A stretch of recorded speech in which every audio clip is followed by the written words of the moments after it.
0, 1. Let's get started.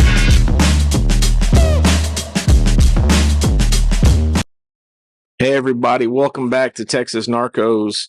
We are here again with Chief Mike Tamez in Robstown, Texas. We're going to jump right back in. Appreciate you guys, all your support on our last episode. This is going to be the third and final part of a 3-part series here with Chief Mike Tamez. Alrighty.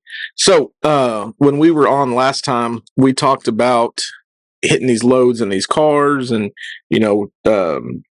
dope and money and compartments and, all the successes that you've had.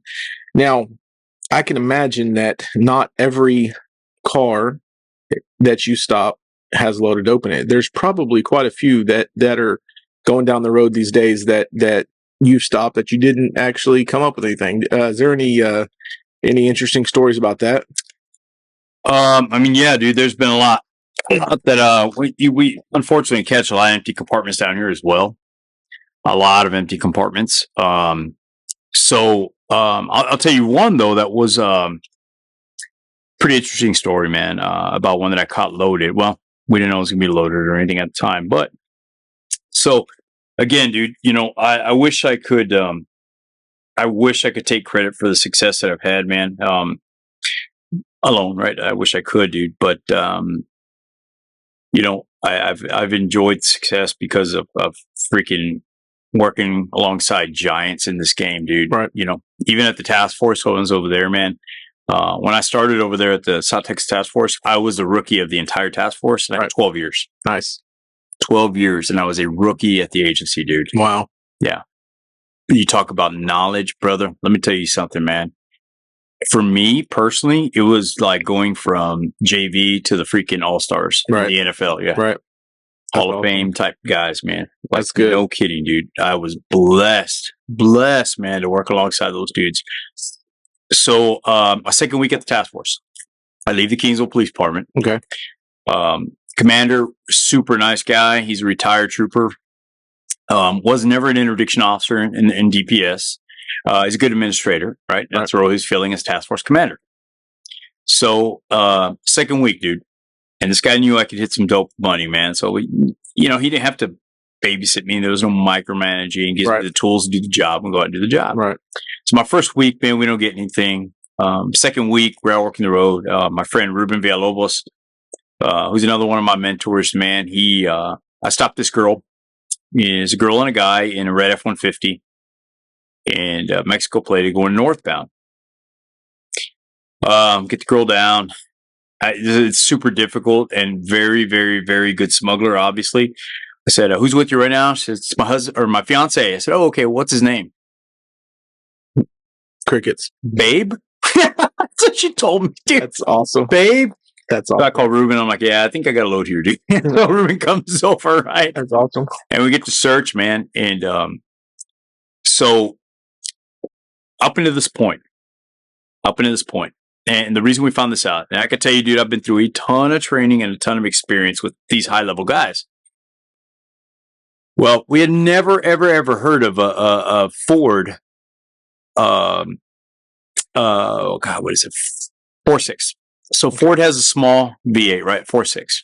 We used to call it the spider legs intake because the lower intake was plastic, right? They call it a secondary breather, or it's part of the lower intake.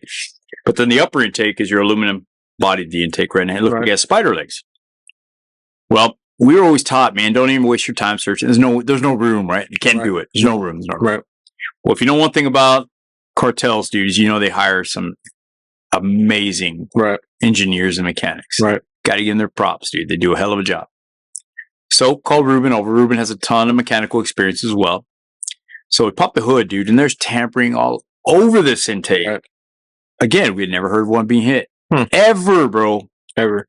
Called Epic the next day after we hit this one. Right. Never had one been reported. Wow. So we're dealing with something we've never dealt with. So we didn't know what we had. I told Ruben, bring your dog alerts, we'll take him to the garage and we'll deal with it. Right. Roger that. So dog alerts. Detain them both. Get a driver and we take it to the garage. Okay. So I call the commander. I say, Commander, I think I got a load over here. We're going to the garage. All right, I'll be on my way. Right. Cool. So he was in Corpus Christi at the time. We had it in Kingsville. And, when people on the radio hear you say something like that, we believe the engine's loaded. Everybody's coming out. Everybody's coming. Yeah. Everybody wants to come watch. Of course. Right. So some trooper friends of mine, dude, show up. And my partners are there.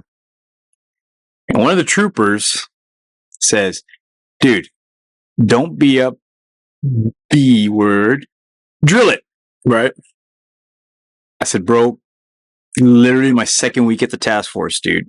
I'm not drilling the. I'm not into getting fired my second week, right? He's like, bro, don't be a, and then everybody else chimes in with it. Right. Now you got to do it, right? Right. So, I mean, I drill a lot of compartments in my days, dude. And what I usually do is when they're empty, if you go to the back of my unit, man, I have a full blown mechanic shop in the back, right? Complete with grommets and silicone, RTV, high temp, everything. So what I always do is anytime I drill a hole, it's an empty compartment. I'll put a grommet inside the hole and silicone the hell out of it. Okay. Right on. So that was my intention with this. Right. I have a drill bit, dude. It's about 10-inch drill bit. Mm-hmm. And you needed it to get to where that secondary breather was, under the lower intake. So sure enough, dude, I go to my unit. I get that drill bit. I get the silicone and the grommet. Right. And I'm walking back to that vehicle and the commander shows up. And the commander stops me. He's like, hey, Mikey, come here. I need to talk to you. He pulls me away from everybody. I said, what's up, sir? Well, what are you about to do? I said, well, I'm going to drill the shit out of that intake. And he's like, think it's loaded? I was like, oh, yeah, 100% it's loaded. Dude, we had no freaking clue, bro. We didn't even know what we were dealing with, man. That's funny. But, I knew if I hesitated, done, right? He put it into it. Right. He's like, oh, okay, well, what do you do if it's empty? And I said, well, I'm going to stick this grommet inside that hole and I'm going to silicone it up. And any normal person that knows anything would be like, what in the hell are you going to do? Like, are you out of your mind? No, he was like, oh, okay. Okay. Just do it. Thank God he didn't know anything about interdiction, right? Right. So the guys are all like, oh shit, this dude's about to really do this. So I did, dude. I drilled this lower intake, and as I pulled it out, powder comes out, bro. Awesome. Like, oh my God, the dude. best. Yeah, bro. Crisis diverted, awesome. Dude. Yes. Yeah. That's awesome. Yeah, bro. I mean, had it drawn back empty. Oh, clean. Well, knowing after what I know about that now, that right. part, yes. Yeah, we'd have been screwed. The inside is a row of baffles. So, yeah, drill it, dude. You're screwed, bro. You're screwed. That's awesome. Well, yeah. So we ended up with like 4 keys of coke and a key of meth inside that engine. That's awesome. Yeah, dude. So that was probably one of my favorite, man. Just because the takeaway for me was this, bro, is that I'm now working for a team that is going to get my 6 when it comes to stuff like this. Right. When I teach, dude, all over this country, man, you'll always hear officers when they see some of those videos, because I have a lot of instructional videos out there like that. And these officers, man, will say shit like, dude, my chief would never let me do that. That's awesome. Right. And just knowing the caliber of guys I worked alongside, man, it was never a would they allow me to, or are they going to second guess me? It's let's do it and figure it out. Well, that's all you can do. Yeah. So I'm going to pivot a little bit here. We've talked a lot about your time as an interdiction officer and you pulling loads out of cars on the side of the highway. Understand that you had a experience as a undercover officer as part of a narcotics task force. Oh, dude. So I get called up by DPS. They need to borrow some dope. Okay. And they need to borrow UC. Okay. To do a dope deal on the south side of Corpus. Okay. So my boss says, yeah, you want to go do it? I said, yeah, I'll go do it. So it's a reversal? Yeah. Okay. With about 100-something thousand. And so I check out 7 keys. Not 7 keys of bunk, 7 keys of real dope. Right. And I can't say who the DPS UC was. He's still working. And so he brokers a deal with this guy, this business owner, okay? So picture this in your mind. It's an industrial area of Corpus, like a small, like a bunch of machine shops. Okay. And each one of those machine shops, dude, it's like a strip mall. Right. They all look the same. Windows, doors, everything looks the same, right? So this is my role in this. This is how I knew it was going to go to shit right away, right?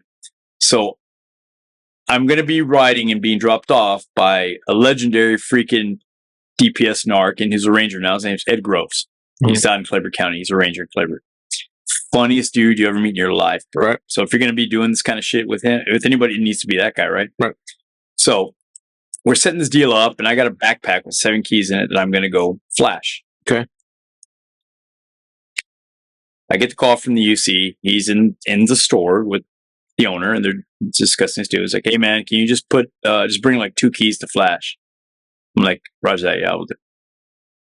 So Ed's like, I said, Ed, you got a shoebox for him? He's like, yeah, bro, I got a shoebox in my truck, right? And I said, you know what? I bet you my wife does. So we drive out to my house. Again, 7 keys. And I said, Rebecca, I need a shoebox because I got to go front. There's 2 keys to go. Right. She goes to her closet. You know what she comes back with? A pink Candies high heel shoebox. Nice. You couldn't have got Jordans or anything cool. But no bullshit. That's the box I took with me. That's awesome. Yeah. That's awesome. So Ed and I are laughing our asses off the whole way up, right? And then I was like, I know we're doing this deal, bro. Where's my wire? He's like, oh, dude, we forgot the wire. Shit, how are we going to figure this out? So I said, you know what, bro? I'll call you. Just put your phone on mute. Open line it. So that's what we did. So I get down. And at that time, we only knew there was going to be 1 player in there with our UC. Mm-hmm. Well, what we didn't know is the guy that's fronting him the money is a Texas Syndicate, like, bigwig. All right. So when I show up, that's the guy that greets me. Oh, wow. He's like, come on in, bro. So I'm like, yeah, what's up, dude? So I go in, he takes me to this room. He's like, hey, bro, let me get a bump. I was like, I'll tell you what, man. After you, let me see my homeboy, man. Where's he at? It's like, he's in the other room, dude. He's with, I don't know the guy's name, Steve or whatever the bad guy's name. Right. So we're in a room. The UC and the other player in this deal are in the adjacent. It's like an office building. Just remember that. So this guy's trying to get a bump, and I'm like, no, dude, I need to go see so-and-so. Make sure he's okay. So we go back there, and there's a pile of cash he's counting. Okay. On a desk, and a pistol right next to him. Okay. So we go back to the room with this idiot, and he's trying to convince me to let him take a bump. Right. Well, as that happens, we hear freaking glass shattering and a flashbang going off. Nice. So I look at this guy, and I'm like, what the F? Are you a cop? Right. And he's like, F no. He runs out of that room, looks the entrance, and he's like, oh shit, the cops are raiding the place next door. Oh my gosh. So those were your guys? Those were our guys, yeah. Y'all had given the takedown signal. Yes. They hit the wrong door. They hit the wrong door. That's awesome. Oh my goodness. Yes, dude. So Ed, and I get all this afterward, right? Ed is like, bro, I'm crying watching this, laughing so much. And he's calling him already. He's like, hey, you idiots, it's next door. So this guy comes around, he's like, oh shit, they're coming over here now.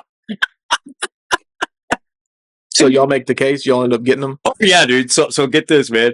He gives me the dope right back, right? He's like, here.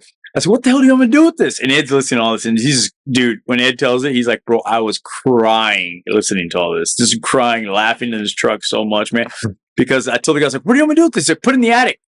I'm like, hey, bro, it's a effing business. There is no attic, you idiot. Right. He's like, I don't know, bro. So he goes to the ground, right? And for the photo op, I hauled ass to the next room, and I threw the dope on top of the money to the ground there, dude. It's awesome. Yeah, and they hooked us all up, man. But, dude, it's funny, man. You hear these horror stories, right? Cops hitting the wrong place. Right. Bro, I was on the receiving end of one of those situations. It was the funniest shit ever, dude. Yeah. Yeah. Wow. 7 keys and over 100-something thousand in the room, dude. Yep. So had y'all pre-briefed with your attack team and stuff? Oh, yeah, they were all there, dude. So it was a legit deal. Yeah, I mean, like, these dudes they're some pipe hitters, bro. Right. Yes, they're pipe hitters, man. But and, I don't know who guided them in, dude, but the whoever guided them into that specific door. Yeah.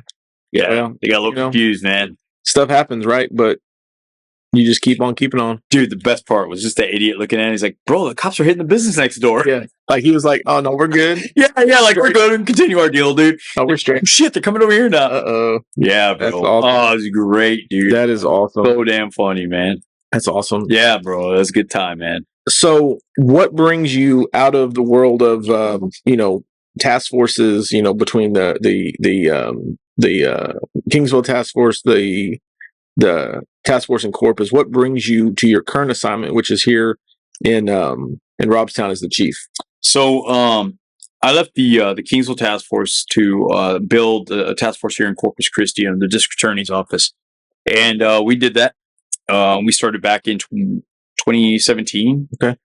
We started, and immediately I solicited help from other agencies in the county, and we formed a 5-agency task force along with MOUs with other cities around the area. Right? And we had an interdiction section and a street level section. Our street level guys worked hand in hand with DEA. And I'm going to tell you something, man. We were hitting houses all over this county, dude. Everywhere, all over the county, man. Hitting dope blows on the highway, guns, money, the whole deal. Right. Long story short, man, I had an office here at Robstown Police. I didn't want an office out of the courthouse, right? I thought it would, I think that if the public knows that I'm that close to the DA's, the prosecutor's office, right, it can present a bad image, man, right? Like, the DA should have no influence over what we do in law enforcement, right? And I didn't want to ever give that appearance, and I did. The DA never asked me about operations we were doing, never asked about anything, bro. And we wouldn't take in cases that were not solid cases, man. If we couldn't build a criminal case out of a money laundering case, we're not going to deal with it. Right. I'm not going to seize people's money, just seize people's money. Right. So, unfortunately, the district attorney decided about he's going to run for Senate. Okay.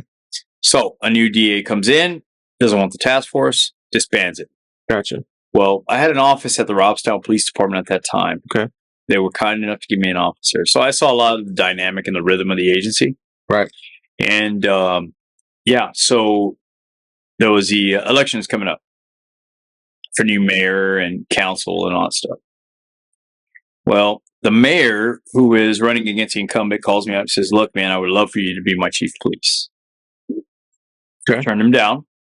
Said my sights are going to be on running for office. And then I announced my candidacy for sheriff. Okay. The mayor talks to me again. He wants me to transform the police department and change the image of the agency and clean the city up. Talked it over with my wife, and I said, "You know what? I'll do it." Okay. And here's the deal, dude. Unfortunately, man, in policing these days, it's all too often that we see a leadership, the upper leadership in the city, bow down to city government and play the political game, and they bow down to 100% of what the citizens want. Right. And agencies like that, right? What we see also is a rise in crime. Right. Because they're not doing what police were meant to do. Right. Right. Take care of the citizens and proactively hunt criminals. Right. That's what we do. Right.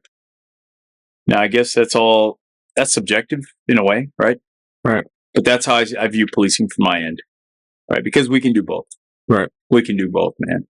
You can be a community police oriented and catch bad guys. 1,000,000%. And the Robstown Police Department right now is living proof. Right. So I said yes, taking the job, dropped out of the sheriff's race to focus on this place, and got to work immediately, man. And I caught a lot of slack, dude, from the community. Not a lot of the community, but from some members of the community when I went on TV and I said, "We have a tremendous drug problem here. Right. We're not going to tolerate it." Right. I told them, if you're a drug dealer in this city, we're going to kick down your door. Right. I'm going to take your drugs. I'm going to take your money. I'm going to take your car. And if I can take your house, I'm going to take your house. Right. If you want to deal drugs, deal them in another city because we're not going to tolerate it. Right. And I meant it. Right. So here, a lot of communities, I guess people would think that being this close to the border, you've got a whole bunch of dope that comes through on the highway. But it sounds like you guys have a drug problem, a local drug problem as well. Oh, yeah. Not just the pass-through dope. That's right. Right. We have a major drug problem in the city, man. I got you. Major drug. Heroin is like the big deal here. Really? In the city, yeah. Okay. Which, that actually leads me to my next question. Give me your take on the current crisis at the border, how that affects you, your officers, and the community that you work in here and serve.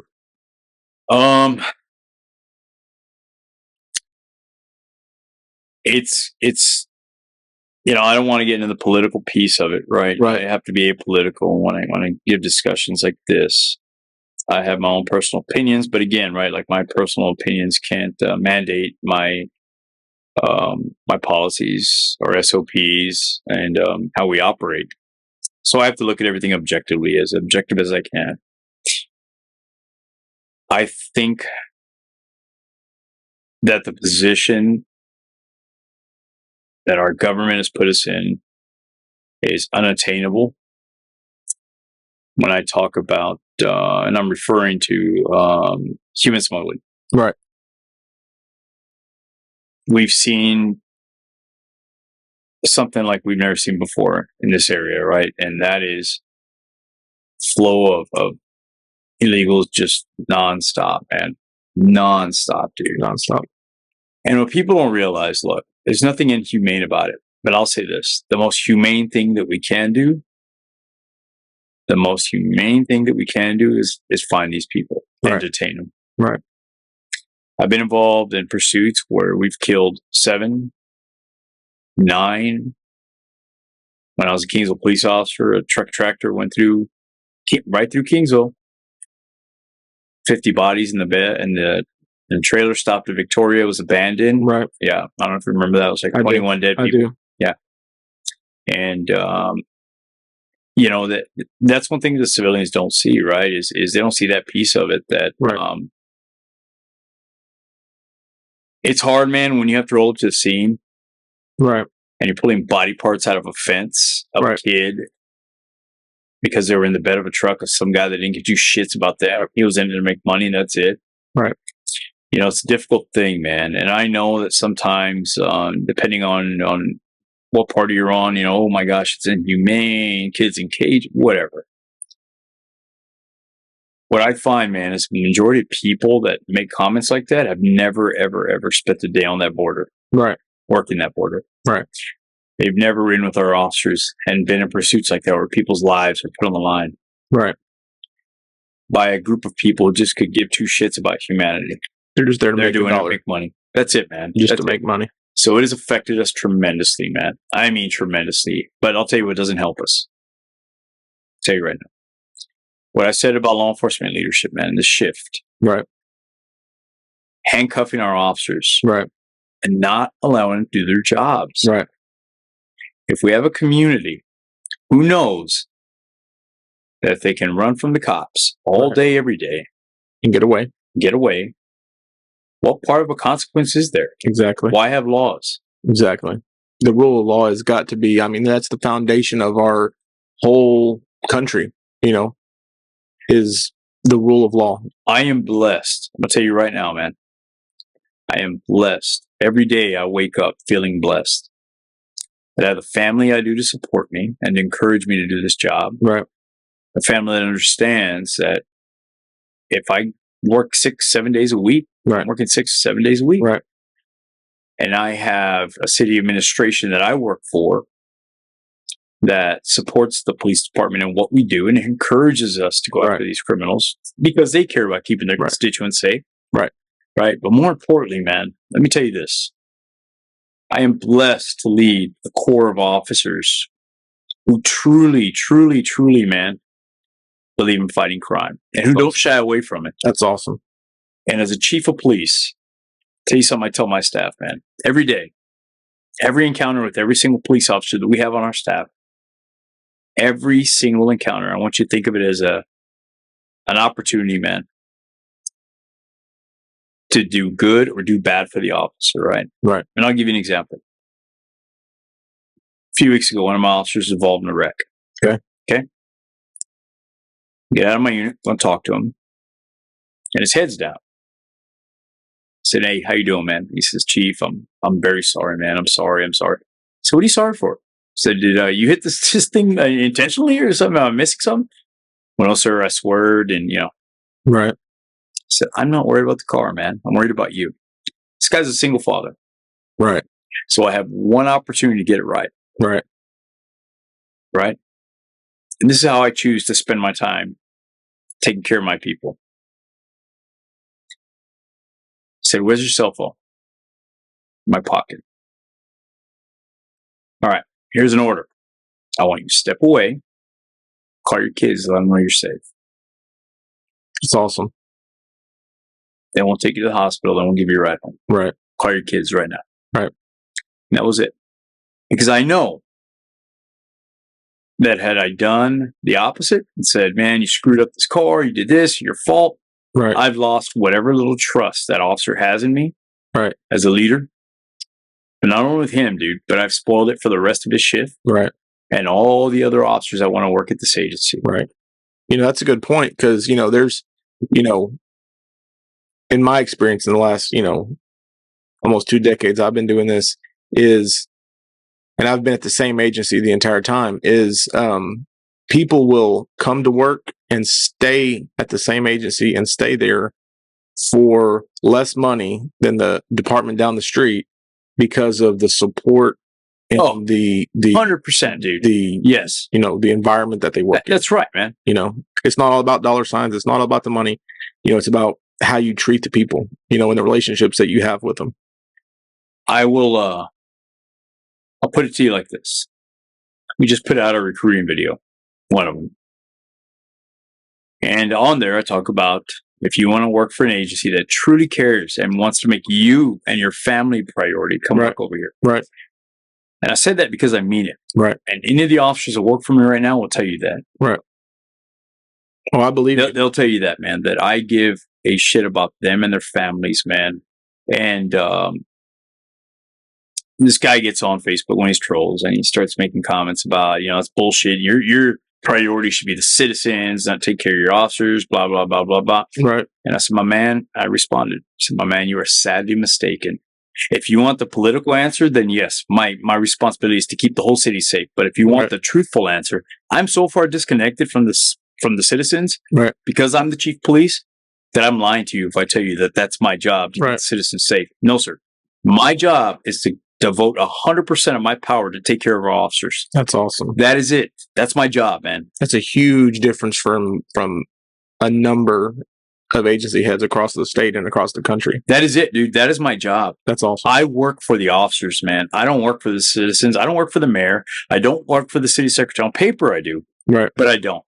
I work for the officers. I bust my ass for those officers. That's awesome. Because I know, man, that there might come a time, right, where you might not be blessed to be working alongside these guys. Right. And at least I want to know that I gave them 110% of everything I had to make sure they were taken care of, man. That's all. Right. And that's support of an agency, support of a chief. And I see it all too often where chiefs don't care about their people. Right. They care about satisfying the needs and the wants of the city, the citizens, man. Right. My job is to take care of my cops. And this is what I believe in.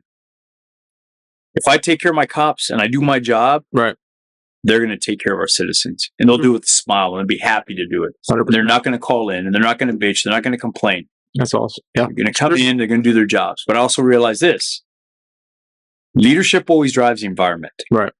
Always. And you can see it in agencies, man, across the country. Right. When you have a leader who bows down to their city council and does everything at their beck and call and their city government and the citizens, and crime rates soar because officers stop caring. Right. Exactly. They go to work working for an administration that they believe has it out for them. And I've seen it, dude. Right. I told our command staff this. Suspending an officer without pay, to me, Mike.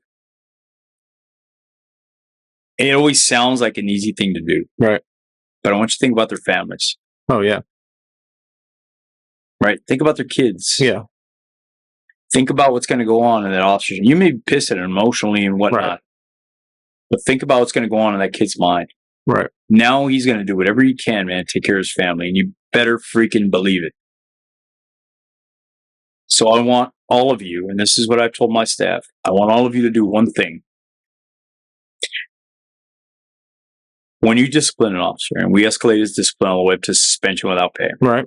Before you do that, I want you to ask yourself one thing. Look in the mirror and ask yourself one thing. Did I do 100% of what I could have done to put this officer in a position to succeed? Right. And if the answer is no, I overtasked him, or no, I expected way too much from him, right, then guess what? You're to blame. Not the officer. Right. So own it. Right. And fix it. Right. That's awesome. That's it, man. That's all you got to do. But the problem is a lot of law enforcement leadership, right? They think that because they wear these stripes that it's always going to validate their, I guess, leadership ability. Right. And we all know, man, this gives you authority. Right. Right.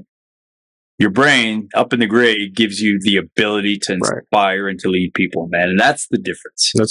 That's awesome. Yeah. That's a wonderful mindset to have as a leader. You know, I wish there was more people that, you know, had that type of mindset as well out there in the country. That kind of is a good transition into this next couple questions I have. One is going to be about the family, spiritual, and social life of a narcotics officer. How has this job affected you in these areas? Dude,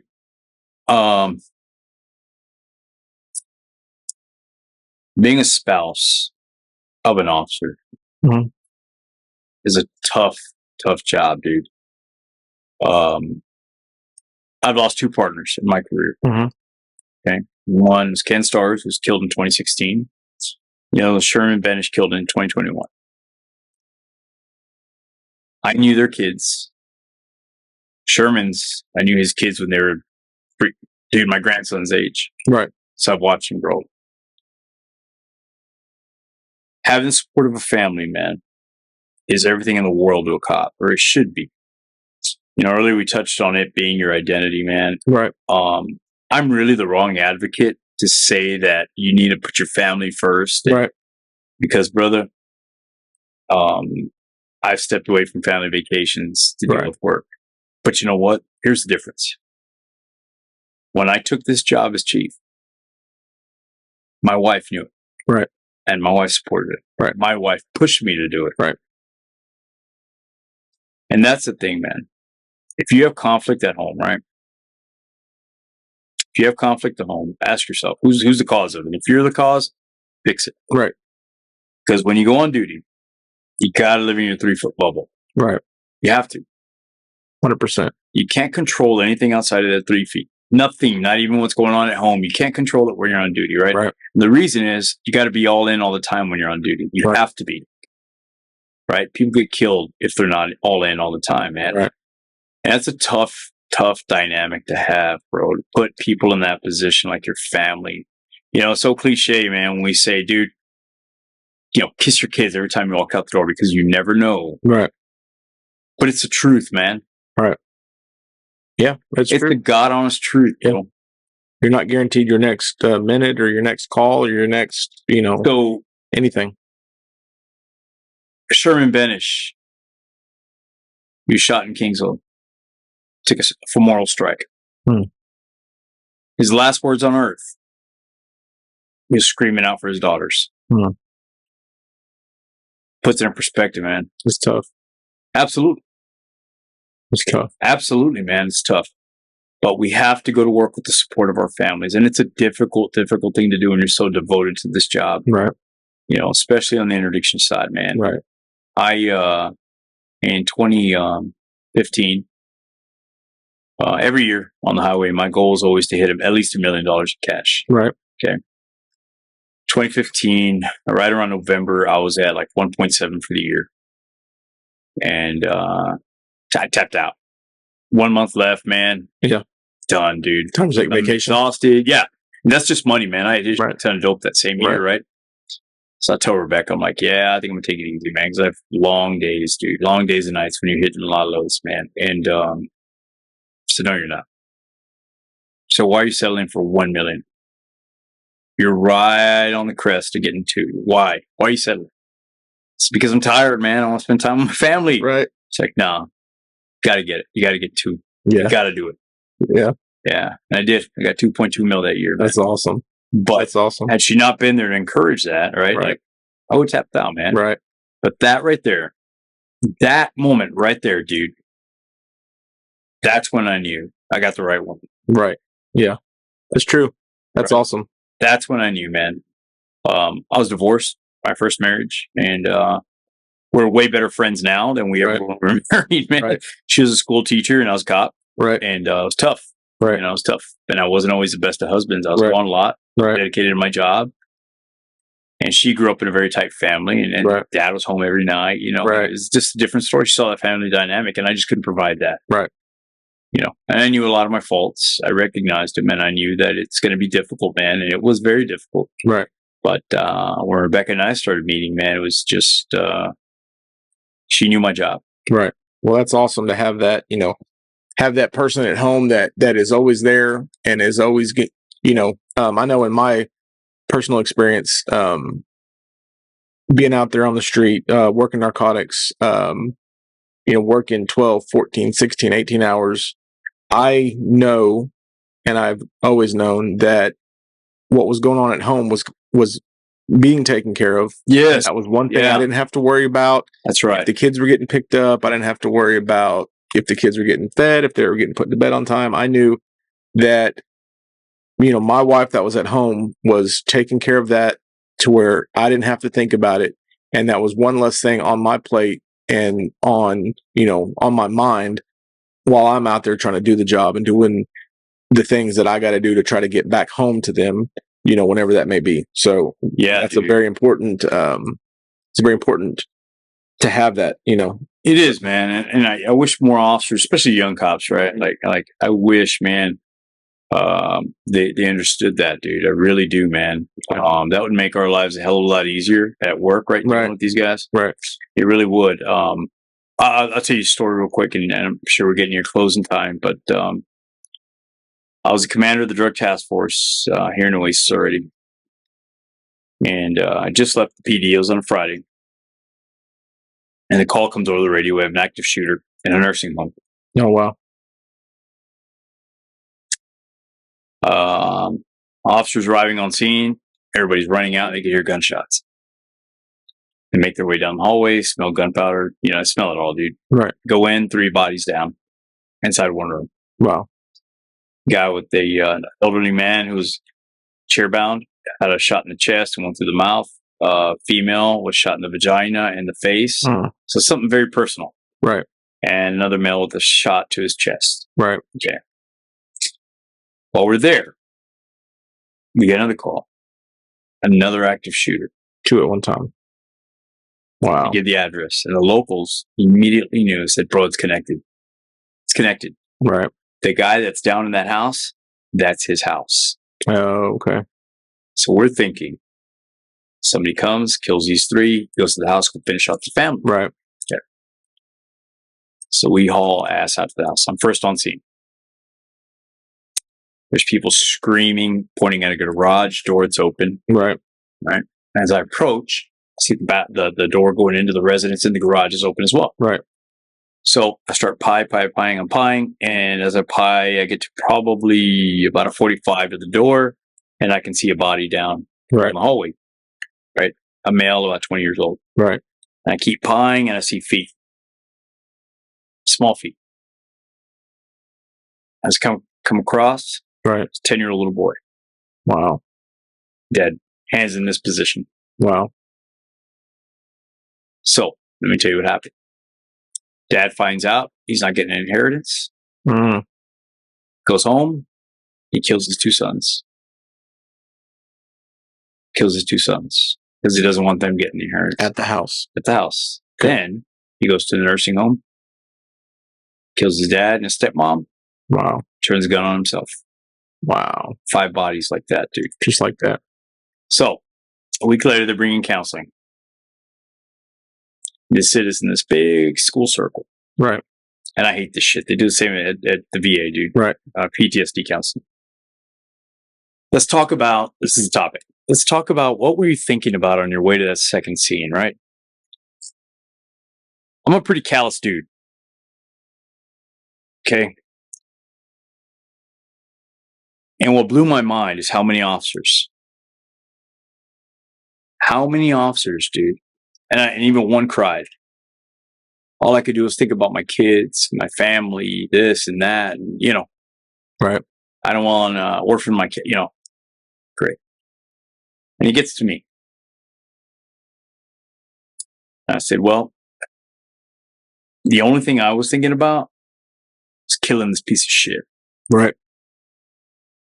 That was it. Nothing else was in my brain. And I said, look, I'm not.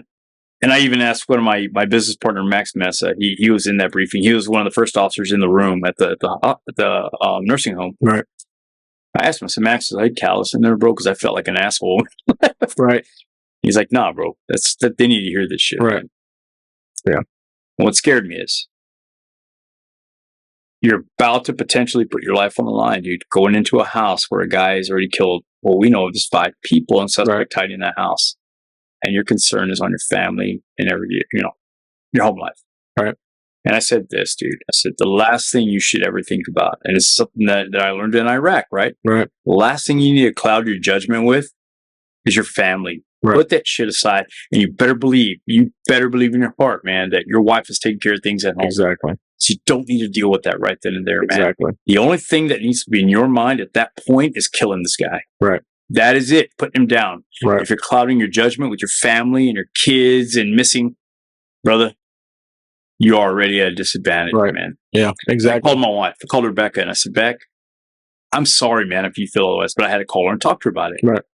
And she said, Mike, I'd kick the shit out of you if you were one of those guys that said that. That's awesome. Yeah. That's awesome. Well, yeah, man. And it sounds like you got a good one there. Oh, dude, I got a great one, That's man. awesome. I mean, she's a pain in my ass sometimes, but typical wife stuff. I sort of, Oh yeah, dude, I definitely give her a lot to give me shit about. That's awesome. But no, I got a good one, brother. I did, man. I'm blessed. That's awesome. I am blessed. The last question that I'm going to ask you, and then we're going to close out, and is what advice would you give young officers who are wanting to or just now getting into the narcotics and or interdiction world? Man, and you're going to agree with this, right? I promise you're going to agree. Because you've been in law enforcement for a long time.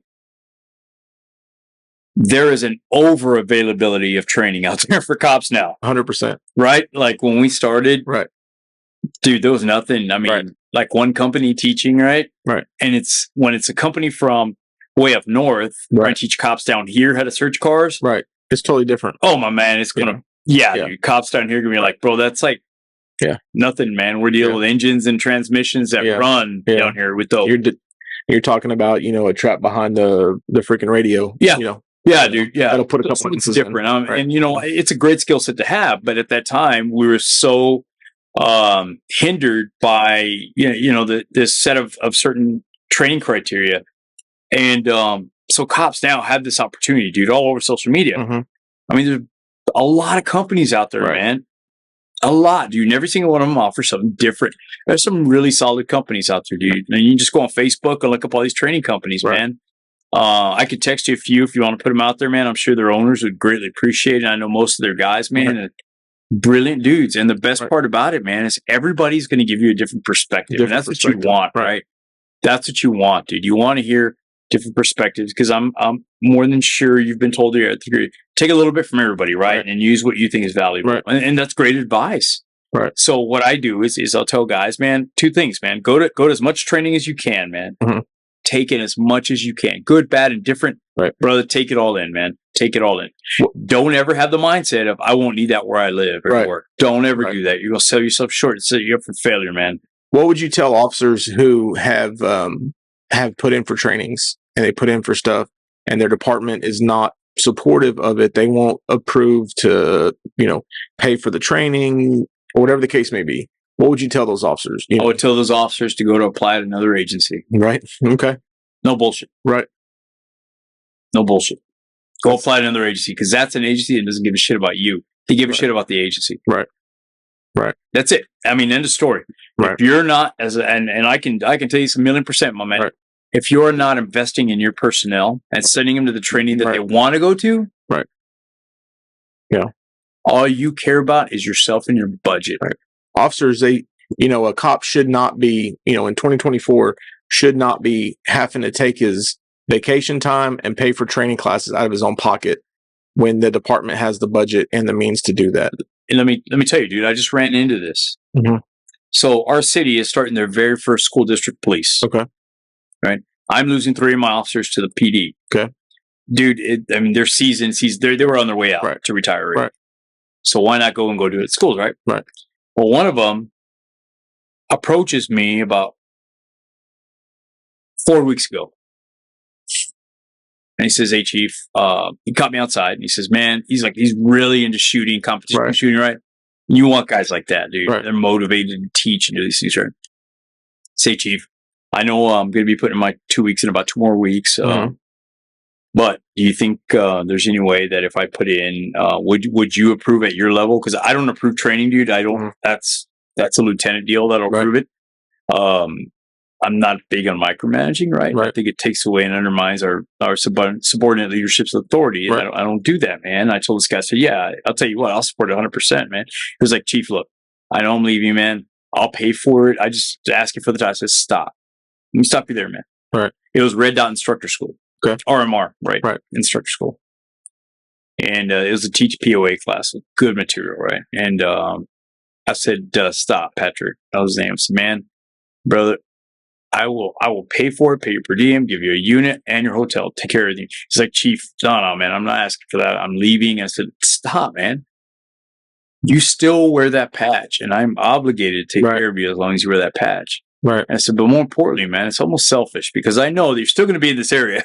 So if I need you for our mark rating next year, we got you, man." There you go.